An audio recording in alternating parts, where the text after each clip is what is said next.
Bu Malik, Ana butuh bantuan dari antum. Iya. Ana ini butuh uang. Ana bisa menggadaikan 2 hektar kebun karet. Bisa antum bantu? Ya insya Allah bisa. Antum butuh berapa lama? Kira-kira cukup 1 tahun ya Bu Malik, insya Allah. 1 tahun ya. Kalau 1 tahun bagaimana hasil kebun karet antum itu selama belum antum tebus, Ana ambil. Gimana? Antum ridho? Iya, ridho insya Allah. Hah? Nggak apa-apa. Tunggu dulu, Pak Jul sama Bu Malik tadi gimana akadnya tadi? Jadi Ana mau pinjam uang sama Bu Malik dengan menggadaikan kebun. Kebun ya? Nah, selama masa tenggang waktu itu, Bu Malik akan mengambil hasilnya dari kebun tersebut. Gimana, Tan? Oh, jadi intinya Pak Jul mau ngutang dari Abu Malik, ya, kemudian Abu Malik nanti ngambil dari hasil gadaian Iya, ya. seperti itulah, Tan. Ini nggak boleh dalam Islam. Oh, gitu. Ya. Ini hakikat riba. Dalam sebuah kaedah yang disepakati oleh para ulama dikatakan kullu qardin jarra naf'an fahuwa riba. Setiap jual beli yang mendatangkan manfaat ya, ada setiap bukan jual beli, utang piutang. Setiap utang piutang yang mendatangkan manfaat maka itu riba. Nah, di sini sekarang Abu Malik menghutangi Pak Jul. Ya. Pak Jul menjaminkan kebunnya. Kebun karet 2 hektar. Nanti hasil dari karet tersebut diambil oleh Abu Malik. Artinya Abu Malik meminjamkan duit, kemudian mengambil manfaat apa? Berupa karet. Nah, ini nggak boleh. Inilah yang dinamakan dengan hutang piutang yang mendatangkan manfaat. Tapi Ana benar-benar terbantu tak sepertinya, dan Ana ikhlas seperti itu. Enggak. Akad riba itu tidak bisa hanya kita ikhlasan, ridho-ridhoan. Ya.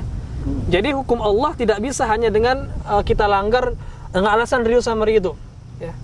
Kalau ada orang yang berzina misalnya, laki-laki dan perempuan nih sama-sama ridho, apa kita katakan halal? Tidak. Enggak, ya kan? Jadi kalau ini riba, tetap riba. Ya, maka tidak diperbolehkan. Ditambah memang hutang piutang di dalam Islam, Abu Malik dan Pak Jul, terus kita pahami Pak Jul juga ya, bahwasannya hutang piutang itu murni akad sosial. Ya. Jadi bukan komersial. Jadi nggak boleh kita jadikan akad yang tadinya dalam Islam itu sosial dijadikan komersial. Ini nggak boleh. Ya, dan ini termasuk riba yang dijelaskan oleh para ulama. Inilah hakikat riba. Meskipun di Indonesia ini tersebar banyak ya, orang itu menggadaikan kebunnya, kemudian nanti manfaat itu diambil oleh yang mengutangi. Maka itu nggak boleh. Ini riba. Ya, ini nggak boleh. Ini hakikat riba seperti itu. Dijelaskan oleh para ulama di kitab-kitab fikih mereka. Ini hakikat riba seperti itu, dan Rasulullah melarang dari perbuatan ini. Ya, makanya kaidah itu yang harus kita pahami. Setiap hutang piutang yang mendatangkan manfaat bagi orang yang mengutangi, maka itu riba. Ya, tidak diperbolehkan. Gimana Ustaz kalau sudah terlanjur hal ini Ustaz? Iya. Jadi kalau sudah terlanjur, artinya Pak Jul misalnya sudah menggadaikan dan hasilnya sudah diambil oleh Abu Malik, ini harus dikembalikan. Ya. Jadi Abu Malik yang sudah mengambil tadi hasil karet itu harus mengembalikan kepada Pak Jul. Misalnya tiap bulan dijual karetnya 200.000 nih per bulan. Ya, maka selama setahun itu kan 2.400.000. Maka wajib bagi Abu Malik untuk mengembalikan kepada Pak Jul tanpa ada yang diambil sedikit pun. Ya, iya, meskipun cuma Rp1 itu tetap dikatakan riba. Dan riba, ingat kata Rasulullah, yang paling kecil dosanya itu seperti menggauli atau berzina dengan ibu kandung. Ya, maka ini hati-hati sekali terhadap dosa satu ini, Pak Jul ya. Iya, Tan. Iya.